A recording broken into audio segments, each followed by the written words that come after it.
Mega shoutout po mga kalingap. Marami pong salamat kay Kuya Bal Santos Matubang, kay Kuya Rab, kay Ate Edna. I-subscribe, i-like and share at suportahan po natin sila. Marami pong salamat kay Dio Roland, Del Cabarli, Jen Stordiban, and Kisnel Channel.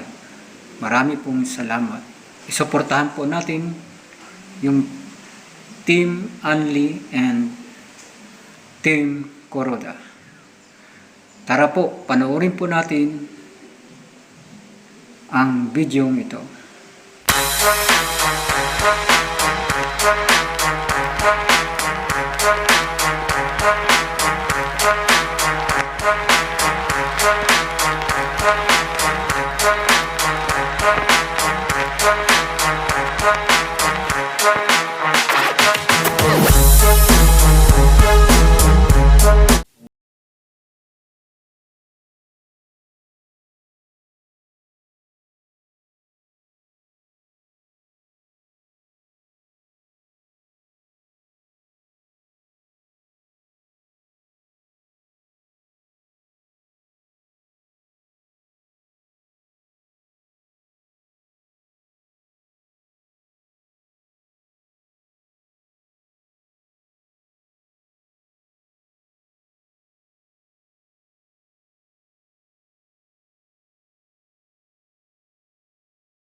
Lika, ituhan tayo.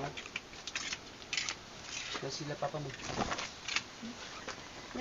Umalis si mama. Si papa mo. Doon. Nasaan? Doon.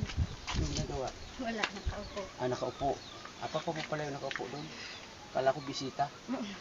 Kumusta na dito sa inyo? Kailang. Okay lang. Pag-aaral mo, kumusta? Kailang wala naman kaming pasok kasi may GS ay may ganap.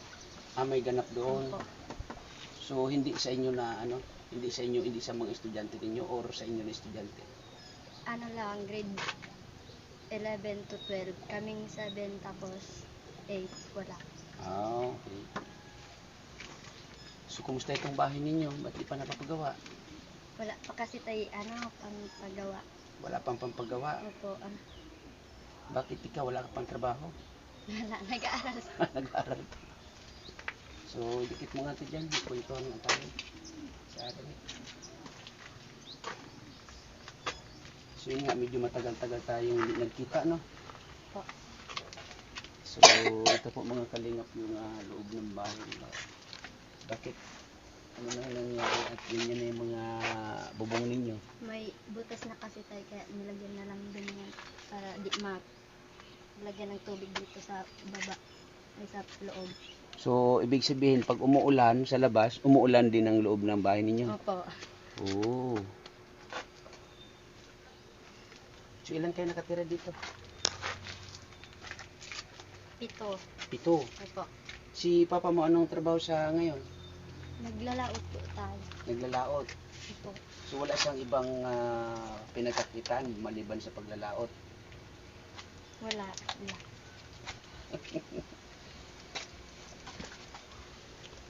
So, ito yung kusina ninyo, no? Opo. Ba't hindi kayo naabot ng ano dito, ng...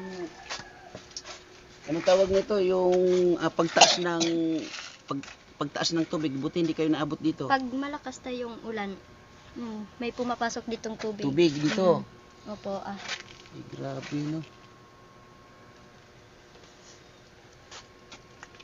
So, yun yung ating ano dito kung sana magdasal tayo na maanuhan tong bahay ninyo. So, yun si mama mo, anong trabaho sa ngayon? Yung, ng mga, doon sa walang gutom. Anong walang gutom? Yung, nagbabalot ng mga, pagkain. Ano yun, may bayad din siya doon? Opo. Magkano yung bayad sa kanya? Ano lang, 300 Si or 200. 300 o 200 sa isang araw. Opo. Ano yun, araw-araw? Ay, ngayon lang yun tayo. Ngayon lang. Nag-extra lang siya. Extra. Opo. Sana makuha na siya na artista para hindi siya extra. So, ilan nga kayo nakatira ulit dito? Ito. 7. Oo. So, ilan kayo magkakapatid ulit? Dito din. Pito Ay, din. hindi kami pito dito. Bakit nasan yung iba? 7 lang kayo dito. Si, si kuya pumasok. Tapos yung dalawa kong kapatid nandoon sa Saan? kabila. Kila May. Ano yung pasok ni kuya mo sa trabaho? Nag-aaral. Nag-aaral. Anong grade siya? 12. Tapos yung isa, 11. Yung isa, 10. Ay, grabe, daming nag-aaral, ano? So, puro high school. Opo. Ilan ang elementary? Dalawa. 2 elementary. Si papa mo hindi nag-aaral. Hindi. So, yun po no, mga kalingap ang ano natin dito sa isa sa beneficiary natin na medyo matagal-tagal natin na hindi naikutan. So, ilang buwan tayo hindi nakita? Sa palagay mo? 3. 3 buwan. Ay, grabe, no? So, kailan yung huling vlog ko sa inyo? Yung, ano pa yata yun? Yung pasukan ninyo. So, matagal-tagal nga. Na yun ay galing kay Ate Ana Kuroda. So, itong lote na to dito, sa inyo to? Opo, kila papa na yan. Kila papa mo. Opo. Ilang minutes na? 5. Iksi pa. So, ikaw, ano yung plano mo sa pag-aaral mo? Magtatapos. Magtatapos. Opo. Anong grade ka na nga ngayon? Uli? 8. Grade 8. Nako, matagal-tagal pa. Malayo-layo pa ang tatahakin mo. So, ano uli yung pangarap mo? Ano uli yung pangarap mo? Na maging Flight attendant. flight attendant. Ang taas ang pangarap mo. Pero ang baba mo naman. Magano ka ng yung mga, yung Star Margarine para maabot mo yung pangarap mo. Pero maliban doon sa flight attendance, ano pa yung plan B mo sa pangarap mo?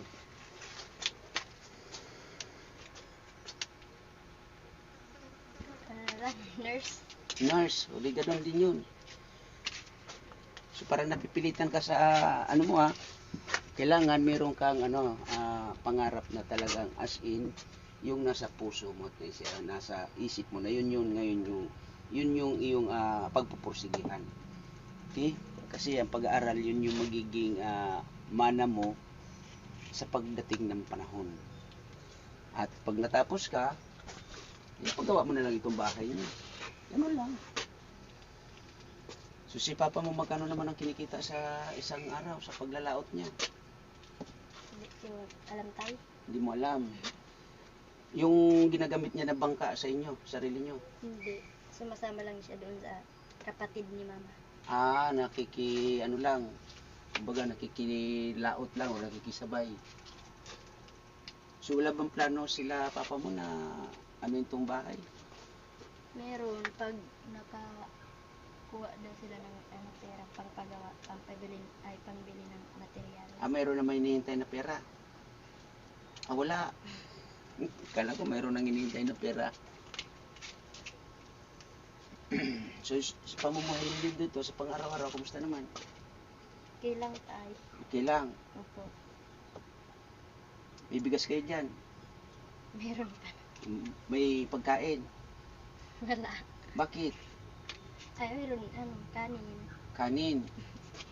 Kasi dito kami kakain. Anong oras pa lang, oh.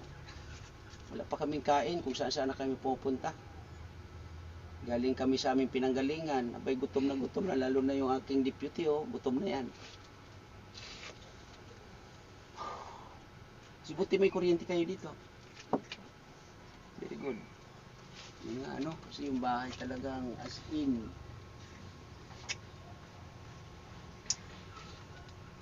So, halimbawa, ipagawa itong bahay ninyo. Ano yung gusto mong bahay? Simple lang. Simple lang. Very good yan. No, kasi ano yung mga materials nito? Ito o kawayan, no? Siguro pag ano, dalawang puno ng nyug dito, swak to eh. Kung yero naman, ilang yero yan. Anong gusto mong bubong? Yero? Ah, Depende. Ano na lang. Ganito ulit. anahaw. Oo, Trapal. anahaw. Sige, trapal na lang. Anahaw na lang. Anahaw para na di lang. mainit. Para di mainit. Mahal yung anahaw Meron ba kayo makukuha ng anahaw dito? Wala. Wala. O bibiliin pa rin. Magkano ba sa palagay mo, magkano yung anahaw dito? Hindi ko alam. Hindi mo alam. Kasi kung anahaw, medyo may kamahalan. Sa bagay, ano to, yung ano tawag nito? Nipa. Nipa pala yung kalahati, tsaka yung kalahati ay anahaw. Nipa, tsaka anahaw ang kabila. So, ang anahaw, magkano ba yung Kuya Fer yung anahaw dun sa ano natin?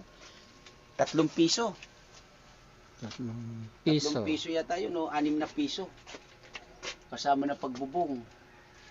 Pag euro naman, tingnan ko nga, wala pa man po, no? Wala pa man, kukwentahin ko na o bibilangin ko yung yero para magkasakali tayo na meron. 1, 2, 3, 4, 5, 6. So, 7. Sa kabilaan. Pwede na siguro. Ilan kayo dito? 9. Bali 9. 7 kayo magkapatid. Nandito ba lahat mga kapatid mo? Opo. Yung dalawa nandoon sa kanila. Hindi, I mean, magkakasama kayo dito pag gabi. Yung magsama-sama kayo lahat dito. Hindi. Bakit? Yung dalawa doon natutulog sa Saan? kabila. Sa mama ni mo. Sa mama ni mama mo. Opo. Ano ba yung bahay ni lola mo doon? Ay, malaki ba?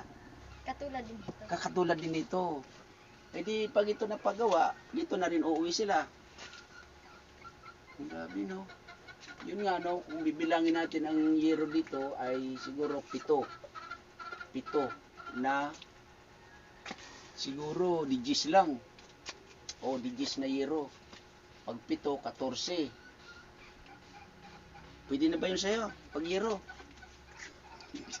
Wala pa man, binilang ko na kasi pagkasakali tayo na may pagawa itong bahay mo.